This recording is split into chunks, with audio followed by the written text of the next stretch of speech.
అందరికీ నా హృదయపూర్వక నమస్కారాలు.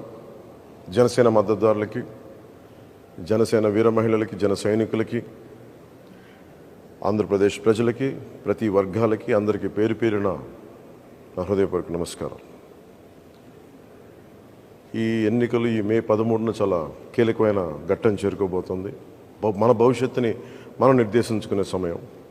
దీంట్లో భాగంగా మీ అందరినీ నా విన్నపం, నా విజ్ఞాపన, నా అభ్యర్థన, వైసీపీ వ్యతిరేక ఓటుని చీలనివ్వకుండా అందరం ఒకే మాట మీద నిలబడి ఎక్కడైతే భారతీయ జనతా పార్టీ అభ్యర్థులు ఉన్నారో వారికి మన సంపూర్ణ బలం టీడీపీ జనసేన బలం ఇవ్వడం, అలాగే టీడీపీ ఎక్కడైతే నిలబడిందో సంపూర్ణంగా జనసేన బీజేపీ మద్దతుదారులు, జన సైనికులు, కార్యకర్తలు, బీజేపీ కార్యకర్తలు అందరూ మద్దతు ఇవ్వడం, అలాగే జనసేన పోటీ చేస్తున్న చోట టీడీపీ మద్దతుదారులు, టీడీపీ కార్యకర్తలు, టీడీపీ మహిళలు అందరూ కూర్చొని జనసేనకి మద్దతు ఇవ్వడం.